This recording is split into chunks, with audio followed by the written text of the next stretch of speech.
Good afternoon, everybody. I'd like to welcome everyone to this panel discussion here and the program around green infrastructure and ecosystem-based adaptation for flood risk reduction and ecosystem restoration in Pakistan. It gives me great pleasure to be here and to actually share with you that we will be discussing a very important project and one of the biggest programs in the ecosystem-based adaptation from Pakistan, which is the Recharge Pakistan program.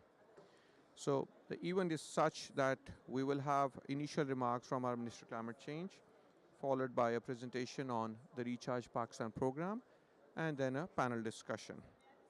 I'll give you a little overview of what the program is about before I go into the detailed presentation and discussions for that matter. So Recharge Pakistan is one of the biggest EBA interventions and investments by the Green Climate Fund, along with other partners including the WWF US, USAID, the Coca-Cola Foundation, and being executed by WWF Pakistan. The champion of the overall program is Ministry of Climate Change, the government partner, leading the overall thing. And its core interventions include demonstrating the effectiveness of ecosystem-based adaptation and green infrastructure, creates an enabling environment of climate action in Pakistan, and enhancing community resilience into Pakistan's Indus Basin. Before I delve into the details of what the project interventions are, I would actually like to formally start by inviting Ms. Romina Khurshid Alam. She is the coordinator to the Prime Minister on Climate Change from the Ministry of Climate Change in Pakistan.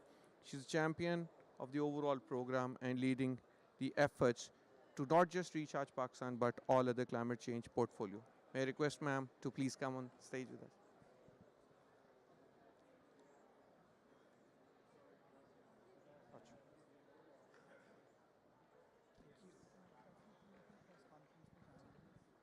Yeah. Well, very good evening, ladies and gentlemen. It's, of course, all team from Pakistan and international and global team. It's a great honor for me to be here. I really want to appreciate WWF efforts which they have done for Pakistan, and special, I must say that you people need to be more, take a pride that the biggest, largest program has been going to be happen. It started, of course.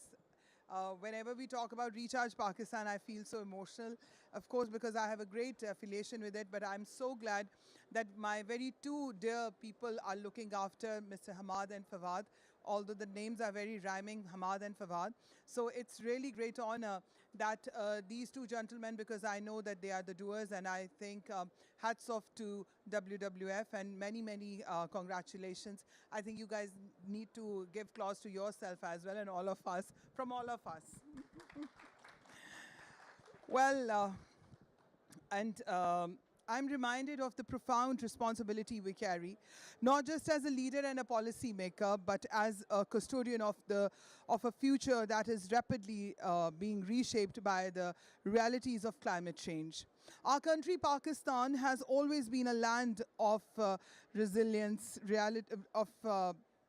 so many opportunities. A place where our people have faced opportunities and the crisis, and now we know that our nation is more a resilience nation, and a place where our people have faced adversity and the spirit as well, that how they can cope up with the challenges no matter what. Like same maybe in the night, like the flood, we all know that Pakistan faced the world's worst floods, and my people of our country, like the poor of the poorest, they have seen so many challenges. Just imagine we are sitting in our home, and a very next morning or maybe in the night, you feel that there is just water and you don't know where your babies are, you don't know where your loved one's gone. You don't know, you don't left with anything. And over there, the next day, whatever they got, the mother or the woman, they stood up and they're doing something for their children. The father, he just got his energy back to save that rest is being left. So I strongly believe that our nation, our people are the most resilient people. They have that passion, they have that courage and that spirit to and have the faith that yes, we can do. And in that way, where the floods, and of course we all know, I don't call them anymore the natural disasters, because they are not the natural disasters. We all know that these, I believe strongly that now these are the man-made disasters of the developed countries. Why? Because we all know that we are not the polluters, but we are facing the consequences. We are not the ones who have done whatever is happening with us. My children are suffering, my kids are suffering, my people are suffering. And who is the responsible? No one is asking them. Still, talking in the COP29, talking about the COP, talking about the issues, talking about the challenges, talking about the NCQGs, talking about the NCDs, talking about to do more, do more, do more, do more, to the developing countries. I think this is moreover now a human rights challenge as well. This is a crisis as well, where the top wants to, and I sometimes believe, it's moreover, I feel sometimes it's a crap, but this crap is moreover a trap. Anyways, it's very much important that how we going to take lead on it. And in this time when we know, and I strongly believe that this support is not going to come from the developed countries, because when we are unable to get that easy access, the developing countries towards, the funding and to projects, because we are not having that technical assistance or technical expertise are there. At that time when WWF and all our partners, they came up with this Recharge Pakistan program, this is a blessing, I must say. And I want to acknowledge in a way, because that the way, I'm sure Mr. Hamad and other my dear panelists, they're going to put a great light on it, and they're going to talk about the technicalities. So that's why I don't want to go into those technicalities, but I just wanted to say, I think for me, a person who, who is, because when it comes to the policymakers, when it comes to the politicians, of course, we are the one who are answerable to our people. We are the people, we are the ones from the people, by the people, and because of the people. So today, I believe this is the most important thing. And for me, it was on my top priority that how we can make it more successful to this project. How it can be, because I wish that could spread more into our whole country, to my all 4 provinces and 2 legislative assemblies of Azad Jammu Kashmir and Gilgit-Baltistan, and how we can take more benefits from that. And I'm so sure that Hamad and his team is going to take a great lead on it, because I know he's a doer, and his team. And so as from the Ministry of the Climate Change, of course, because we all know in the Pakistan, after the 18th Amendment, our provinces are very much independent. And I really want to appreciate our secretary from KPK, who's also here, that, the willingness is there. And from the ministry side, my job is to do the coordination and to make the way easier for my people who want to deliver. And I want to ensure you, everyone who is here, the people from the international community, people from the GCF, people from all those are supporting Pakistan and those are the good friends of Pakistan. Just to be very honest, I just want to ensure you, till the time I'm here, I'll make every single day the effort that the time, by the passing of the time, we'll ensure that the things will go in a right way, that they will not face any challenges. My door is always from the ministry side, because I'm bound to serve. And it's my responsibility, and this is my job, and I'm trying my level best in that, with the support of these people, with the support of everyone, that how we can get a better way. Because I believe, as being from the ministerial side, although I got the big written speech, I'm sorry guys, I've not done that, but because I believe from the ministry side, it's moreover a bridge which is very much connected. It should be connected, and it's very much connected with all my 4 provinces, and national and international as well. It has to be. So I am going to very much on that. And it's not that the ministry is something, or I say that I know everything. I'm a policy maker, I'm a coordinator, so I know everything. Although this is my 3rd term in the parliament, but what I've learned as a policy maker as well, that learning has no end. Every second day, things are getting changed. Technology is getting changed. Like, who have thought that the flood water can be engaged? how we can engage, how we can take more benefit from that, and how we can go for the climate smart agriculture side, how we can engage AI into it, how we can talk about the climate and health issues, how we can talk about the, on agricultural side, how we can take the benefits from the energy side as well, hydro side as well. So there are so many avenues, because for me, I believe that under the sun, everything is related to climate change. And everyone who is, I really want to pay regards and salute to everyone, those who are been fighting for the cause. Because now, my dear ladies and gentlemen, my dear friends, I just wanted to request you, everyone in this room or in this space, wherever I'm going in this COP, in any panel, in any discussion, I'm just raising 2-3 things. One, easy mechanism to get the access for the finance for the developing countries. Don't give us loans to the developing countries. We don't want the loans. We want trade, not aid. My motto is very clear. I don't want trade. Pakistan don't want trade. We want trade, not aid. Sorry. So we are very much focused on the trade, not on the aid. One thing. Another thing, it's very much important. I knew that Hamad, as a friend, he laughed on that. He was not, because means he was just trying to figure out something, but anyways. So, it's more important that how we can work in a way, how the developing countries, because I strongly believe that now it's a time for the social cohesions, for the region to get collaborate. Because it's very important, the developing countries, the vulnerable countries need to be together, because if we are not going to stand for each other today, nobody is going to stand for us tomorrow, because it's now or it's never. And in the end, I just believe that from the ministerial side, GCF is here, WWF is here, and any partners who are here. I just wanted to request another thing, that we need the technical assistance.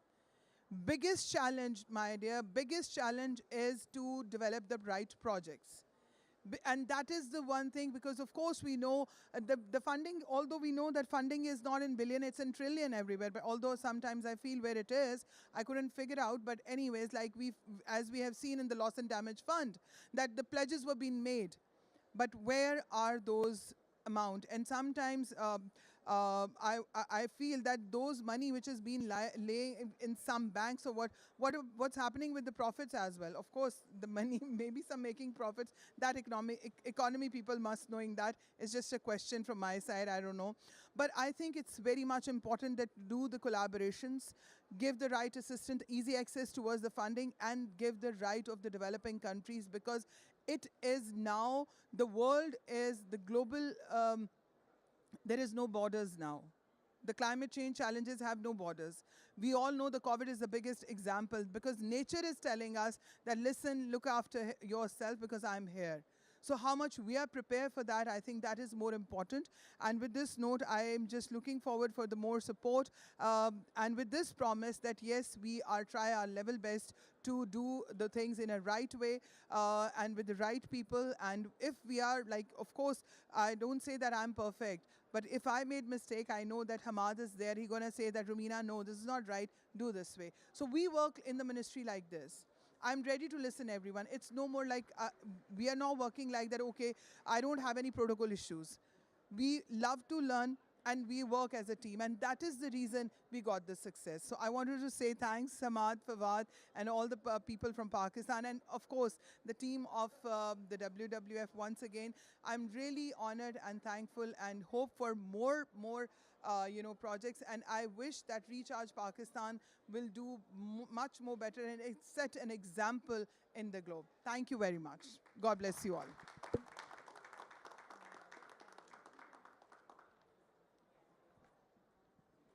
Thank you so much for that.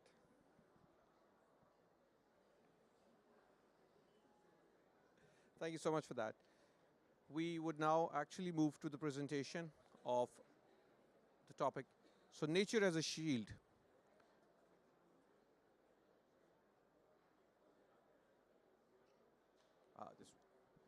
All right. So I'll just run you through the project itself. What is Recharge Pakistan? And before entering into what the program is, just a little one slide on what WWF Pakistan is. So we've been there since 1970. Been 54 years already, serving the communities, serving the people actually. And we got about 15 million US dollars budget on that. We have almost 1,200 people working for us, out of which about 400 on regular basis, about 40 offices, and work in all regions and all provinces when it comes to WWF. What is our mission? So conserving the world's biological diversity, ensuring that the use of renewable natural resources is sustainable, and promoting the reduction of pollution and wasteful consumption. So that's one network vision voice which we follow. Our values: courage, integrity, respect, and collaboration. That's the practice areas we focus on. So that's forests, oceans, freshwater, climate and energy, biodiversity, food and agriculture. That's the overall WWF Pakistan's projects. So we are there in all these thematic areas and across the country. So that's our approach, together possible. That's what we focus on youth, emphasis on science and technological innovation in conservation. And now moving on to the Recharge Pakistan program, for which three different things we're going to be focusing on: sustainable, resilient infrastructures, cost effectiveness and inclusivity, and mitigating intensified climate impacts. Those are the three things which will actually contribute towards the paradigm shift of the Recharge Pakistan program. So what's the vision, impact, and then financing overall?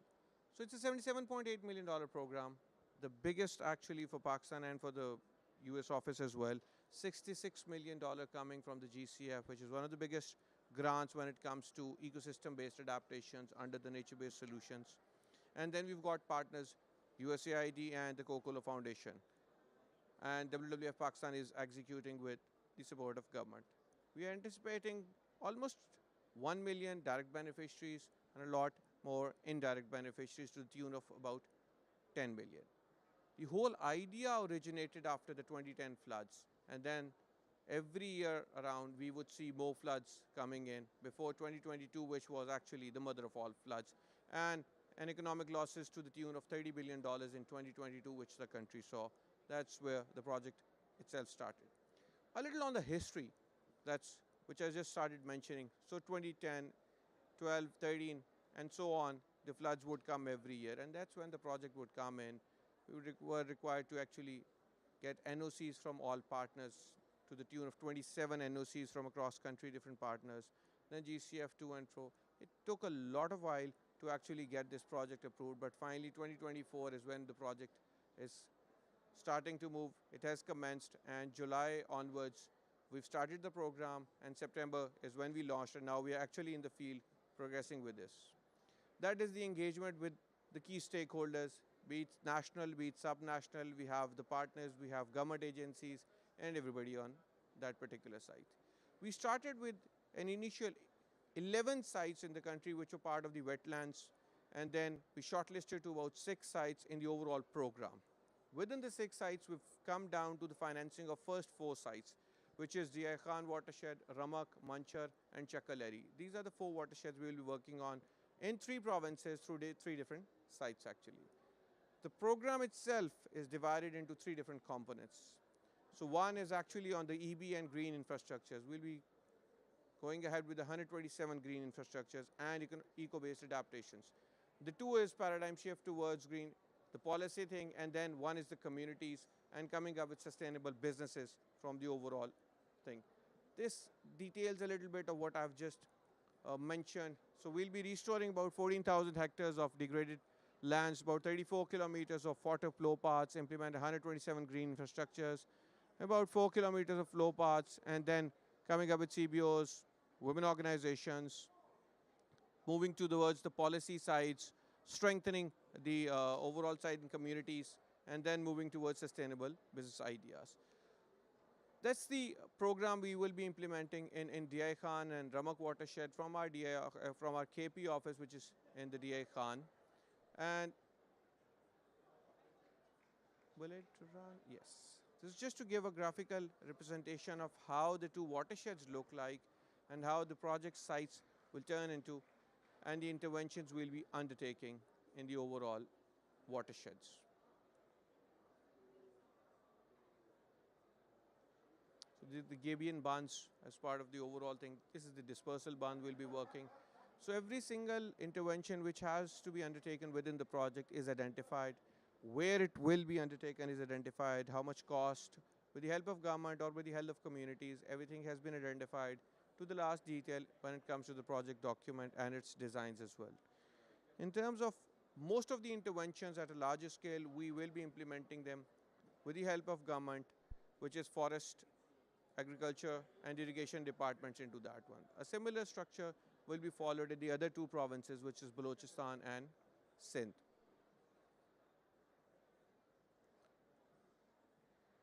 This similarly is to give you an idea of the other watershed, how will it look like, because the interventions have been designed as per the geographical location of the two watersheds, wherever what is required.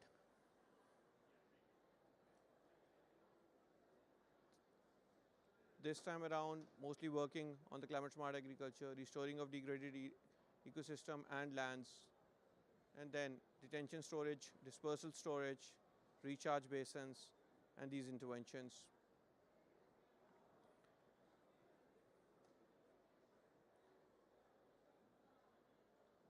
Now, in order to have a discussion on the overall program, we would now like to move towards the panel.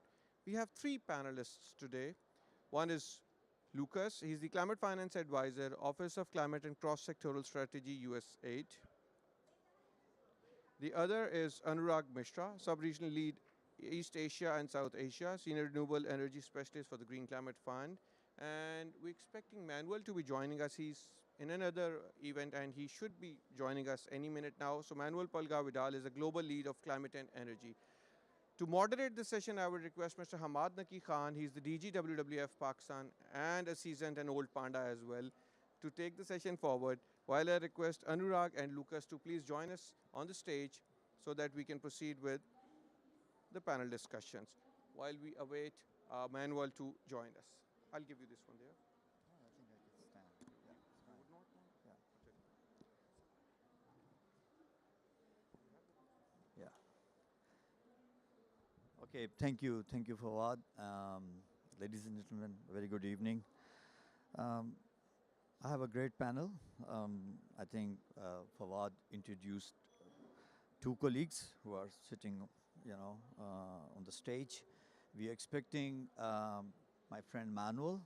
I think he's the session that he's attending slightly stretched beyond the stipulated time, but he promised to run, as soon as the session ends. But don't worry. I think the objective of this panel discussion primarily is, as the coordinator climate change, Government of Pakistan also mentioned.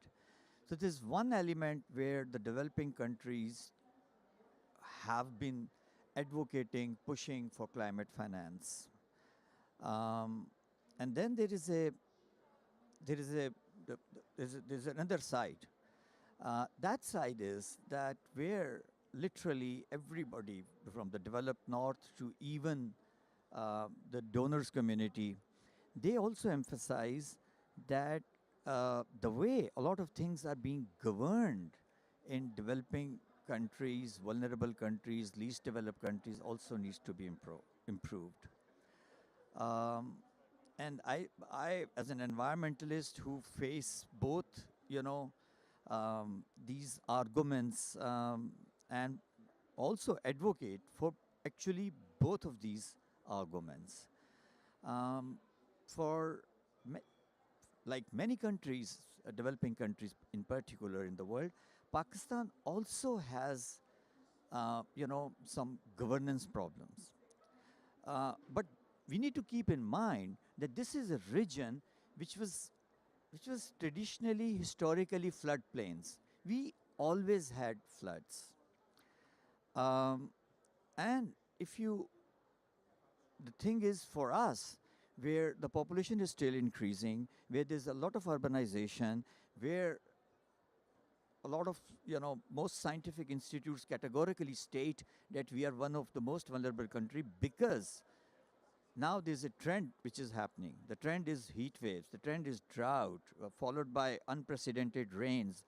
Uh, Weird monsoon pattern. The areas which used to get a lot of rain, they are now getting less rain. The areas which never, get rain, now they're getting a lot of rain. And then, obviously, compounded by urban flooding. I think one issue that which has resulted in a lot of damage is also the land use planning, and because a lot of damage happened in the floodplains, which traditionally used to have water, but now people are doing agriculture. People are also, doing sometimes also started to live on those areas. Now, said that, I think it's yeah, as Minister also mentioned that Pakistan is a country. If you look at the contribution towards greenhouse, this is less than 1%. Our development pattern, we are still facing energy crisis because we need more energy, but we have less energy. But despite the fact, if you look at the NDCs, if you look at the climate finance policy, if you look at the National Adaptation Plan, a lot of focus on mitigation as well as adaptation. A lot of focus on renewables.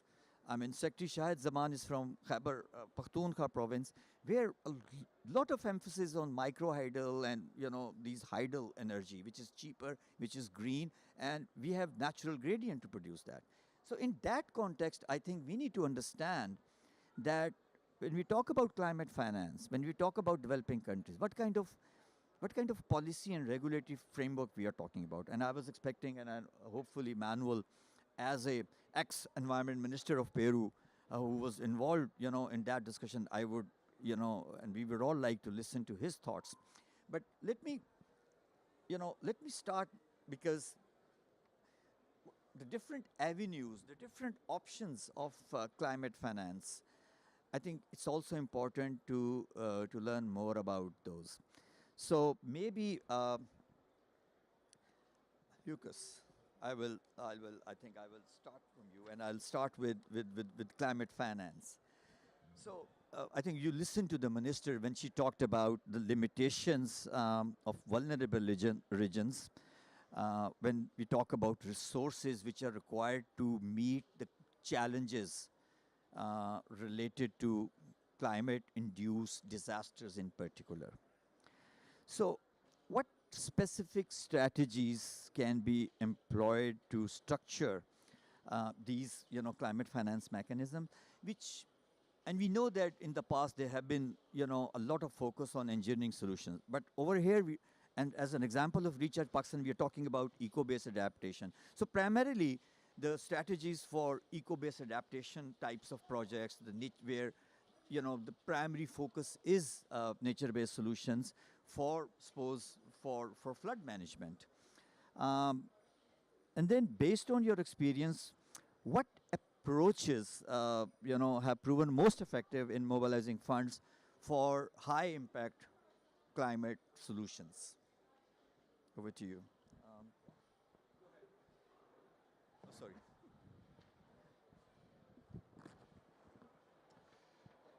Thanks so much. Can you all hear me? Yeah. Okay, great. It's good to be here. My name is Lucas Isakowitz. I'm Senior Climate Finance Advisor for USAID with the US government. This is my last panel of COP. I've been here for a week and a half, but it's felt like a long time, and this is not my first COP, and I have to say it's exciting to see how far we've come and also daunting to see how far we still need to go. So it's nice to close out with some partners here. Anurag from the GCF, we've been coordinating quite a bit. It's good to be on stage with you. WWF, I know that USAID and WWF are long-term partners. Government of Pakistan, we've collaborated a lot with your team, Ministry of Climate Change, on a number of different initiatives. So it's really great to close out my COP time with all of you here. Let me just frame USAID for a second. We're the largest provider of bilateral aid of any development agency. Historically, our priorities have really been health, agriculture, famine, disaster response, increasingly we see that all of these items are tied to climate, and over the past 4 years we've really made a concerted effort to integrate climate and climate finance wherever possible throughout our programming. We set a target in 2022, a climate finance target, to use the public funds that US aid distributes to mobilize $150 billion in public and private funds in the countries where we operate. So that's in addition to the funding that we get, we're trying to attract more capital. And obviously, I think all of us here have absorbed some of the rhetoric around climate finance throughout our time in this space, and also being here at COP, where that's the primary goal. There's obviously so many ways, many different avenues to attract additional finance. We have the policy landscape dealing with things like environmental markets or investment risk. We have the pipeline of investable projects, so supporting SMEs or blended, supporting the standing up of sustainable businesses, and then of course the supply of finance, so helping innovative instruments be stood up. If I understood the question correctly, it was asking around what works, or what are some avenues that we can take when it comes to attracting finance to those hardest to invest in sectors. And if I had the answer to that, I would be screaming it as loud as I could to everybody here. But I mean, I have some answers, right? I can speak from experience. And I'll speak specifically about our work in Pakistan. Aside from Recharge, USAID Pakistan has a pretty large portfolio where we work on infrastructure, water, climate, energy adaptation. A lot of this is in direct coordination with the Ministry of Climate Change and other counterparts. And I want to talk about two specific work streams that I think both pinpoint areas where there is potential for impact. One of them is on the policy and regulatory landscape, and the other one is on the investment landscape. So in the policy landscape, USAID Pakistan has been coordinating with Ministry of Climate Change and other folks in Pakistan on creating a regulatory framework for the voluntary carbon market in country and the Article 6, so compliance trades, corresponding adjustments, thank you, corresponding adjustments and ITMOs, et cetera, everything that's going on in the negotiating room across the hall. The government of Pakistan is eager to have a framework that allows international finance to flow in a way that is high integrity, that has good benefits sharing, that allows international investors to have confidence in the landscape. And we're seeing a lot of this happen, obviously, at the international level right here at the UNFCCC, but it's important that trickles down to government frameworks that both serve countries in terms of their investment needs, also allows for integrity when it comes to NDCs, gives trust to institutional investors, et cetera. And so we've been working with the Ministry of Climate Change and other parties over the past 2 years to develop this framework. I had a meeting with MOCC when I was here yesterday or the day before. It seems like this is going to move forward. I don't want to overpromise and underdeliver, and it's also not my mandate to say, but we're hoping to have something soon in coordination with MOCC on a carbon market framework. The second element that I want to bring up briefly before passing the floor back is an activity that USAID Pakistan has. It's called the Pakistan Climate Finance Activity. And so Pakistan Climate Finance Activity, yes, I'm saying that correctly. This is a $10 million investment by USAID over 4 years that's really meant to deploy de-risking capital to increase the supply of viable projects, investable projects, businesses that do two things. One, renewable energy, two, adaptation and resilience. We've just seen with Recharge Pakistan that one of the objectives is to build out this sort of flood resilience and management business landscape. I'm sure that there will be coordination across that.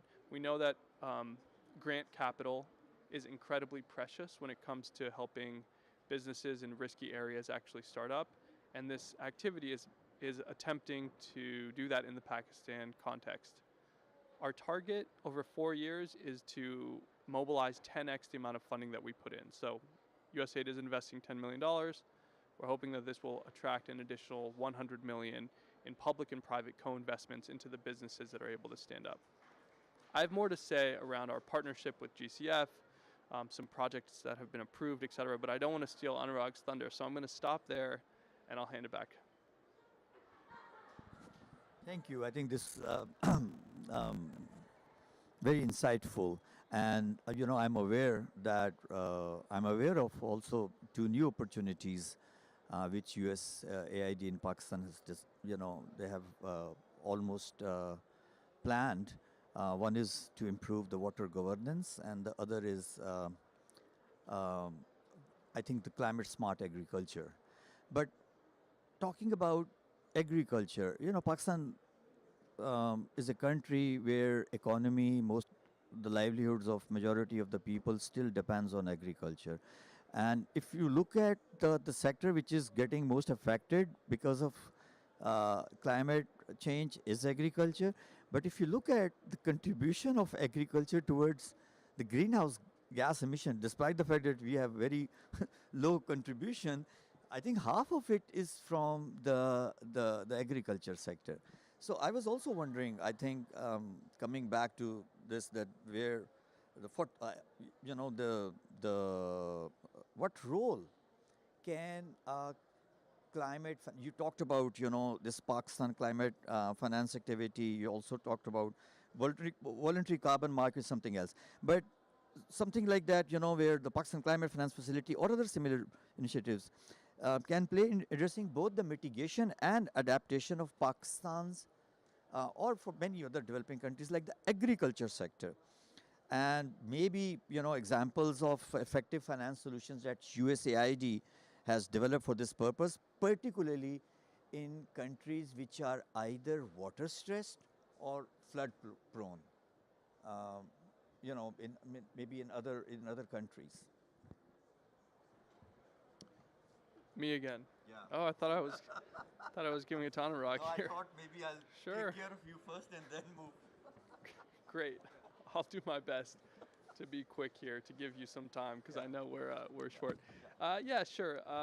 Agriculture in terms of resilience, in terms of mitigation, very, very key. I can speak here. I'll tee you up, Anurag, because USAID and the Green Climate Fund signed a MOU in the summer, this past summer in 2024, where we pledged to try to work better together on driving finance to priority countries, to sectors and areas that USG was thinking as a priority, working better together essentially.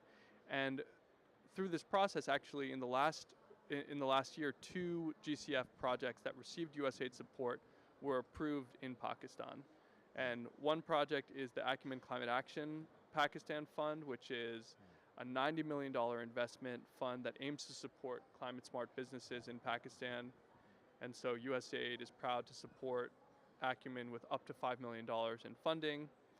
Another project was approved just last month at the October board meeting, and it's a $25 million climate ventures project that aims to set up a new climate investment fund in Pakistan that has a dedicated portfolio to invest in low emissions and resilience investments.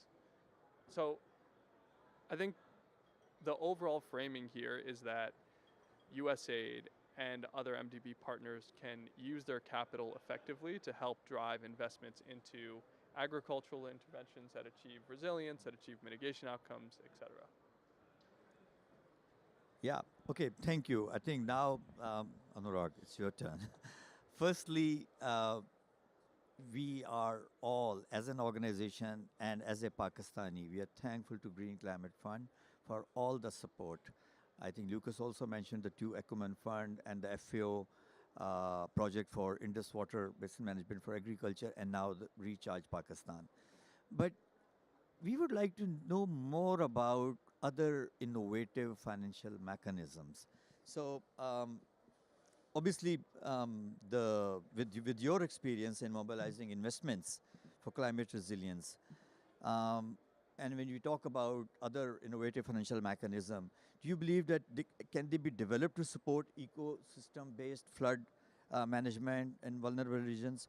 And could you also share examples of how GCF has facilitated high-impact climate finance solutions that align with the national climate commitments of developing countries, whether they're in the form of NDCs or their national climate policy or national adaptation plan?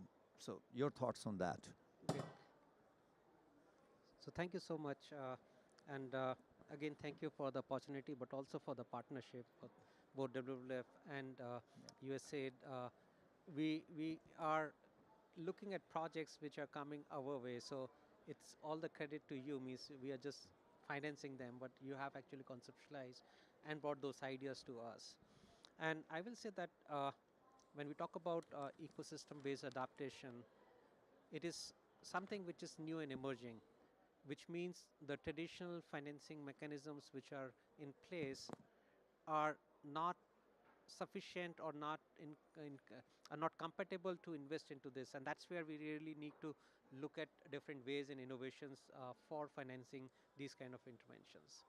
GCF has a range of financing instruments in terms of loans, grants, equity, guarantees, and even blended finance. And I believe that in this case of ecosystem-based adaptation, the blended finance would be very, very important, wherein through the initial investments, either through grants or other kind of mechanisms, if you're able to also bring in private capital, because the grants will never be sufficient to meet the needs which we have.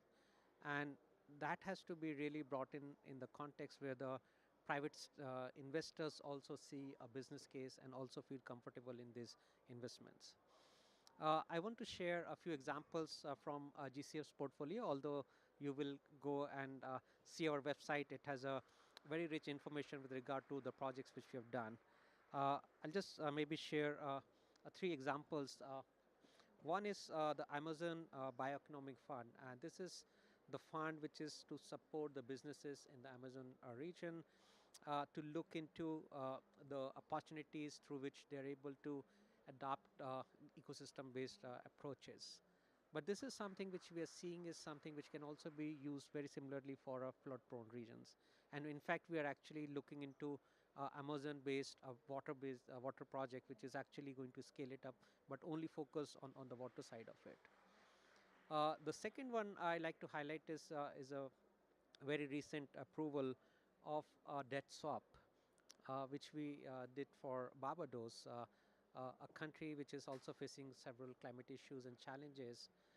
But by bringing in this interesting concept of allowing them to sell their existing debt and ensuring that that money which is freed up in terms of repaying that debt is used for climate action, especially related to water sector. So they are going to implement that project using this debt swap and freeing up that capital into a water project, which is to treat the water, but also make sure that the treated water is made available for farmers and communities for a productive use. So you're also able to generate more livelihoods out of this debt swap while trying to address the climate challenge the country is facing.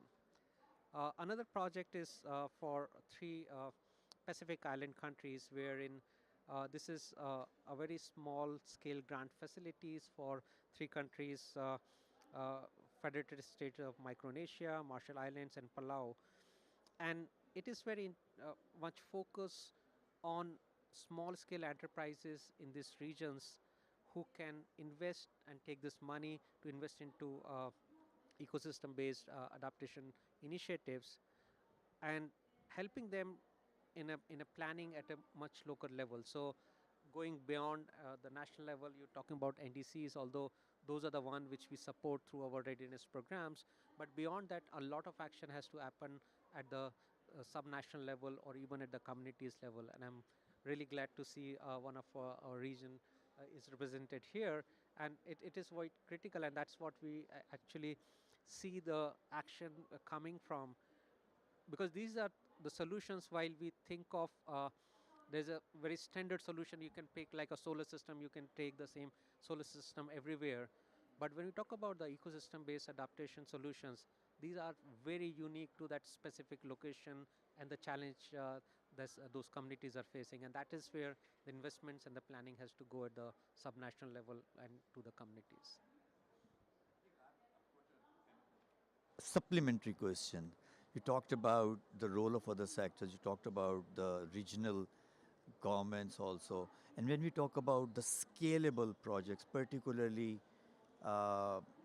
for flood-prone communities, so GCF, what role, can GCF play in establishing those scalable models of climate resilience, for particularly for those, suffering communities, along with the private sector or along with the regional or the local governments? Your thoughts on that? Sure. So maybe we can talk in the context of flood management or water issues, but I think this can also be applied to other areas of climate adaptation. Definitely. And that is where you see one that the national frameworks, NDCs and NAPs provide a vision for or also the priorities for the countries. The action has to happen at a subnational level where we are talking about the local communities, the local governments, and the private sector. And here we are talking about a slightly different type of private sector. Means you won't always talk about like big corporates. Here you're talking about the communities who are there or the small businesses who are there who need to be involved and engaged in the project design, project conceptualization, implementation, and see that these benefits are actually seen through this process.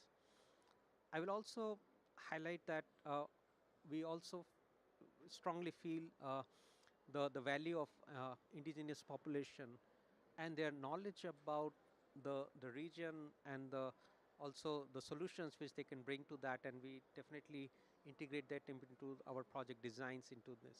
So I can give you several examples where whenever we go and do a project design, we work with the partners, but the intent is to really go back to the level of communities and the local governments and ensure that they are very well integrated into this. And that is where, as I was referring before, the GCF's readiness programs, which helps countries to develop the strategies and also identify the suitable projects they can bring to GCF or other climate funds, but then bring it back to that while they can receive the monies, they also have the right capacities to implement that. So we look at holistically in terms of project design, conceptualization, but also ensuring that the projects are implemented with the right capacities. Thank you, Anurag. So, Manuel, firstly, thank you very much for, coming to this event. I know that, the previous event was stretched beyond limits, but thank you very much. So, I hope everyone knows Manuel. He's the global lead of WWF for climate and energy. But he's also ex-president of COP. He's also ex-environmental minister of Peru. So with your experience of environmental policy, advocacy, what key changes in governance in particular, or the legal regulatory framework, do you believe are essential to facilitate the kind of work that we are doing in, the Recharge Pakistan program, nature-based solution, eco-based adaptation for flood management, particularly in countries which are vulnerable? Yeah. Thank you, and my deep apologies for being late, but as Hamad mentioned, I've been running from the previous event to this one. But that is a very key question, Hamad, because probably the first thing that I can say it is when it is about floods, when it is about climate extreme events, and how much that is related to governance, the first question that popped up in my mind, it is fragmentation. Lot of authorities overlapping each other, different levels, the national, the regional, the local, and probably most of the time without ability or instrument to coordinate each to other. And that is the first thing that we have to change. Even more, let me say something. I used to be Minister of the Environment of Peru. And we know, and I knew how tiny we are in the whole cabinet, no? Because by the end, who has the power, it is the Minister of Finance, probably the Minister of Transport, and those authorities.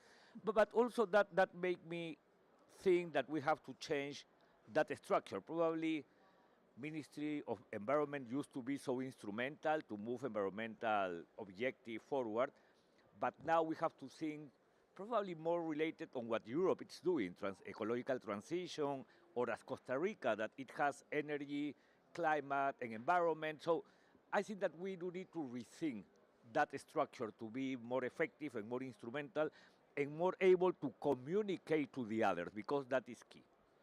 A second element for me, it is that we have to change the narrative, because today, earlier, Hamad, I was mentioning when it is about floods in Pakistan, floods in Rio Grande do Sul, Brazil, floods in Dubai, floods with a lot of people that pass away, that death in Valencia.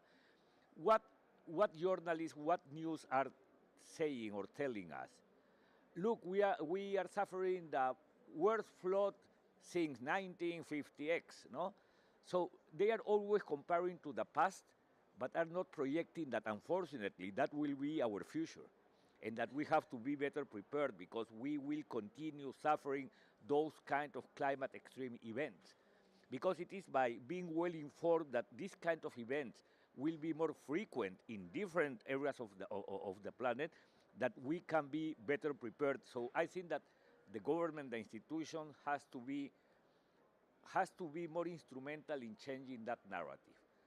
That moving to something that also we are frequently missing in our countries, that it is the early warning systems. No, we don't have early warning system. And when we do have it, probably are not operating too well. Did you read what happened in Valencia with this subnational authority that, despite that she had in her hand the technology, she never knew how to use it? And that is why nobody communicated that that kind of floods would come. No? So it was in her hands probably to save life, but nobody trained her. She probably didn't care, and the technology was there. So it is not just a technology. It is to build the capacity to be well used. So early warning system, it is so important. Also, it is important to change the idea that, okay, we have the flood, then we have to recover soon to attend the emergency, then to start some rehabilitation. But soon after, everybody forget, no? What it has just happened. I think that Recharge Pakistan, it is a good example of thinking in long term, because the idea it is to build back better, to use the European concept. It is to think that, okay, we have to recover, but to get, as a result, a better, a better way, no? So to have a good solution based on what used to be in the past that created this kind of difficulties. So that is also for me something that it must be improved. But to do that, it is not probably just to count public support, but also private support. When it is about the risking, that it is something so important for the private companies, and that is why probably you have Coca-Cola Company, because they know what does it mean to lose the source of their product, no? And they are in some way de-risking by supporting this initiative. So we have to connect with what it is, the needs even for corporations, because we can perfectly fit our different interests as a way to be more effective. We do need to continue improving our laws, but also eliminating obstacles. But it is not just about laws, it is about regulations, because you know that in between civil law and common law, there is a difference in between law and regulation. Regulation, it is more an economic one. It is how to promote the correct incentive to get some desired behavior, no? So that is something important in sense of improving regulations. Something that we are used to forgetting, it is that this kind of Recharge Pakistan and many other means, it's money, it's resources. So we do have to define well clear integrity principles, because something that it would be dramatic, it is that after the disaster, you have corruption. So integrity, it is something so important, mostly when we are talking about on more resources to sort a difficulty. Also, we have two last things. We have to be more effective in defining the pipeline of our projects. Because, look, in Cali, it was a bit sad to hear many people saying, we have to create a parallel fund to the GEF. No, because the GEF, it is not promoting access to the resources. And probably it is not because the GEF, probably it is because of us. We are not having a clear pipeline to have as quick elaboration and approval, internal approval of a project, that it could be put in front of the GCF or the GEF. So it is not just their fault. Sometimes it is our fault. And we have a lot of barriers, obstacles, and many things that are limiting that. And the last point, because this is about nature-based solution, I have two more things. We have to give security. That means land titling, that means to respect rights, because most of the time these kind of floods are happening in places in which this legal security does not exist. So probably it is by providing clear titles that we can improve the way in which people is building their houses or developing their activities. Without legal security, it is very, very difficult to address this kind of disaster. And the last one, it is because it is related to nature-based solution, it is we have to build our own capacity. You know that as part of this process launched by UNEA 5, because of the adoption of this resolution around nature-based solutions and the global consultation process, what it was the main demand on countries in relation to nature-based solution? Help us to build our capacity, because we are not understanding well what does it mean, how it could be implemented, what are the benefits that we can get. So also it is in hands of governments, authorities in the national, regional, or local to help to build that capacity. So a lot of tasks, but I hope that Reshare Pakistan can be a good example on how to do things. Thank you, Manal. I think you were, though you were a bit late, but you know, you perfectly nailed the arguments and you perfectly concluded the discussion. To be honest, we also, you know, observed similar gaps in our governance system. We talked about early warning system, so we have these national disaster management authorities, the provincial, but the point that you made about strengthening, you know, these systems and the capacity building at the local level, honestly, that's also our observation. That's the most important thing. We need local solutions, local adaptation plan, local, you know, the preparedness for not only for the communities, but the relevant government departments also. I also wanted to, you know, maybe listen to your, you know, thoughts on sustainable urban management, but we don't have the time, and I've been shown the sign that the time is almost over. So I would, you know, on behalf of WWF Pakistan, WWF, I would like to thank all my honorable panelists, Lucas, Anurag, Manuel. Thank you very much. Thank you very much, not only to, you know, for your participation in this panel discussion, but thank you very much for your understanding, support, and support of, you know, of the affected communities. Thank you very much. Thank you.